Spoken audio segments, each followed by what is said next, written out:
find is that the truly great enterprises say our core values are not open for negotiation. They are not open for compromise. They are not open for change. They hold us together. We separate very clearly what we stand for from how we do things. And what we stand for, we will never give up, because if we lose our values, we lose our soul. If we lose our soul, we lose it all.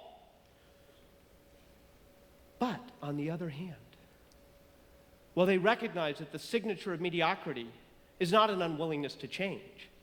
The signature of mediocrity is chronic inconsistency. Click, click, click on the flywheel. You also have to be able to change. F. Scott Fitzgerald said that the test of a first-rate intelligence is the ability to hold two opposed ideas in the mind at the same time and still retain the ability to function. And all the great leaders we've studied are the genius of the and. If you ask them, is it about personal humility or utterly intense ambition for the cause, they will say and. Is it about confront the facts or retain faith in their ability to prevail? It is and. Is it about consistency of our values or responding to change? They will say and. And there is one huge and behind any truly great, enduring enterprise that we have studied. And this is the and of preserving something core and stimulating progress. And I personally believe, after now having been a student of history, that this is the secret behind any great human system. That there is a core that has to be held tight, that has to be held not open for evolution and compromise or dilution. We hold these truths to be self-evident. But on the other hand, we have to have progress and change and evolution and big, hairy, audacious goals. And while on the one hand we hold these truths to be self-evident, on the other hand we also have to have, I have a dream. And it is that and of preserve the core and stimulate progress. Hold the values constant, but change the practices. Oh, the music's gone.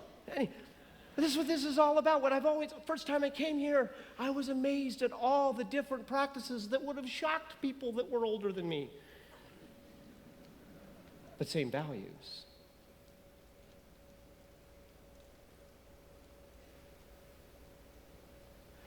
Core values and BHAGs.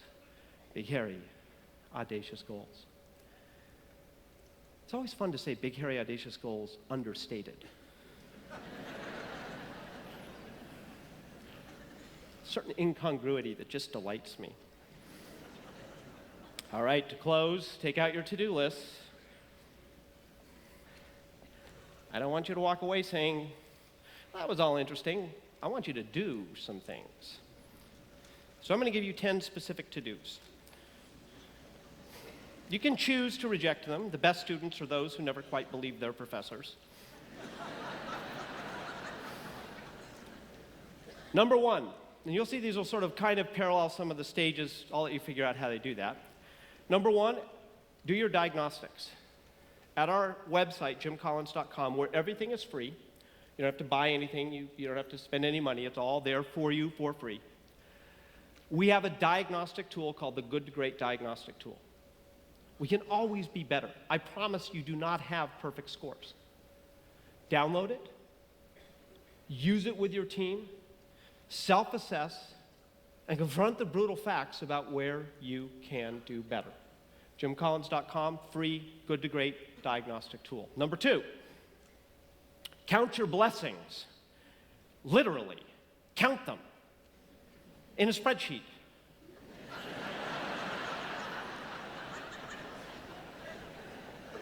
Do not stop until you have at least 100. And when I ran into my dear friend, Bob Buford, this morning, I had asked him, I said, Bob, do you ever count your blessings? And he thought about it for a minute. I said, and he said, well, it would take up a day because after I crossed 1,000, I'd run out of time.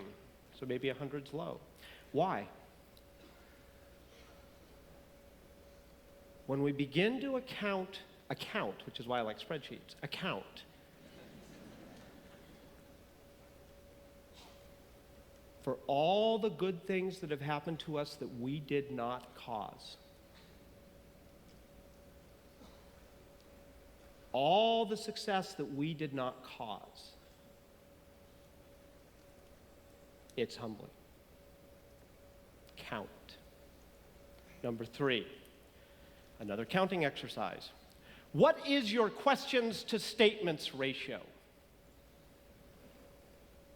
And can you double it in the next year? The best leaders we've studied maintain their humility not because they know the answers. They know they don't know the answers. They ask the right questions. I was taught this by a great mentor of mine, John Gardner, who wrote this wonderful book called Self-Renewal. I was a senior emeritus faculty at Stanford when I was a junior faculty. One day he called me into his office. I was 29 or 30. He said, "Jim, it occurs to me you spend way too much time trying to be interesting."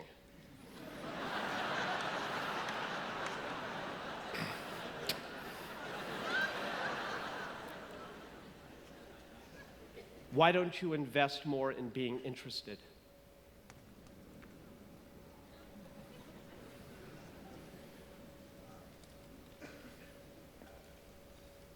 Isn't it amazing how a great mentor can change our lives in 30 seconds?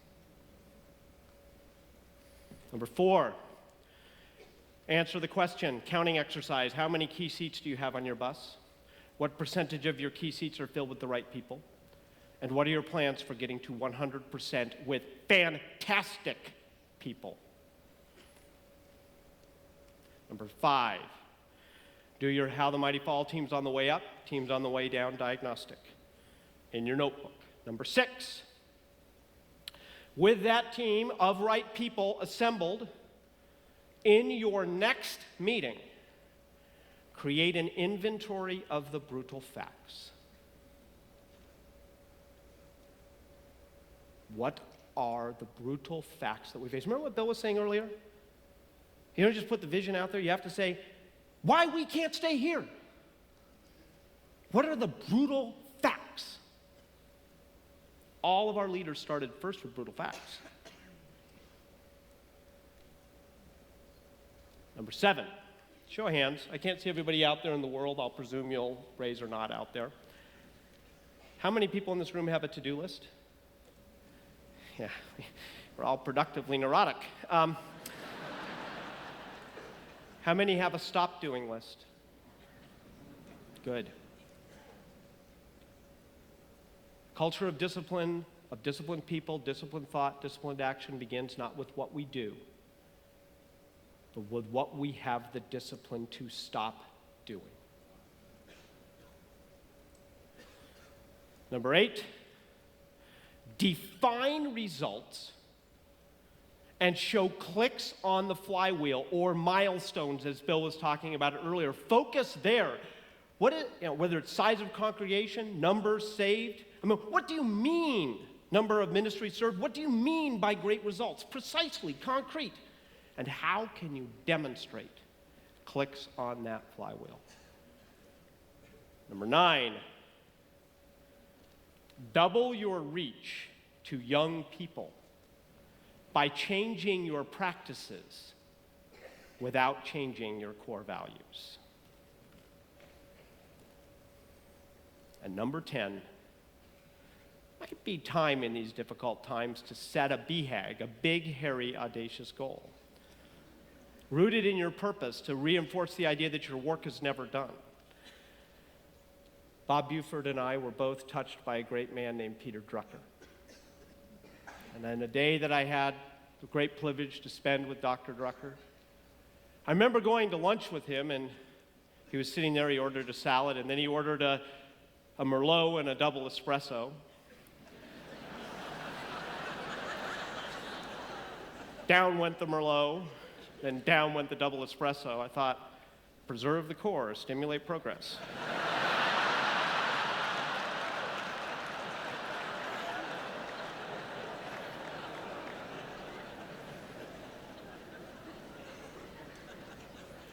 He was 86 at the time, and I said, Dr. Drucker, which of your 26 books are you most proud of?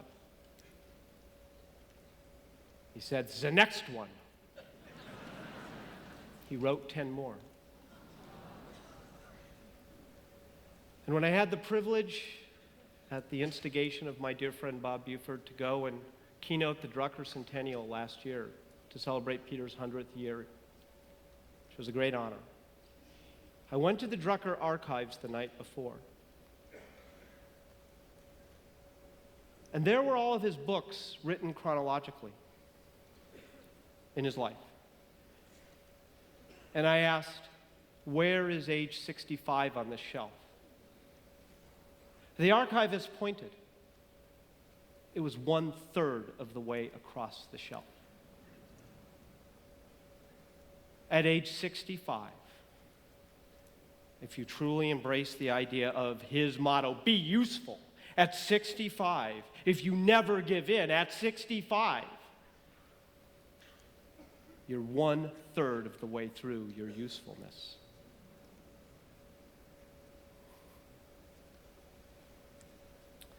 And so I will close with the close of How the Mighty Fall. If you truly set out to be useful, you can never capitulate. Never give in. Never, ever, ever, ever. The path out of darkness begins with those exasperatingly persistent individuals who are constitutionally incapable of capitulation. It is one thing to suffer a staggering defeat, as will likely happen to every enduring business, every social enterprise, and every person. And entirely another to give up on the values and aspirations that make a protracted struggle worthwhile. Be willing to change tactics, but never give up on your core purpose. Be willing to kill failed ideas, even to shutter huge operations you've been in for a long time, but never give up on the idea of building a great church. Be willing to embrace the inevitability of creative destruction, but never give up on the discipline to create your own future. Be willing to embrace loss, to endure pain, to temporarily lose freedoms, but never give up in the faith and the ability to prevail. Be willing to form alliances with former adversaries, to accept necessary compromise, but never, ever give up on your core values. Thank you very much.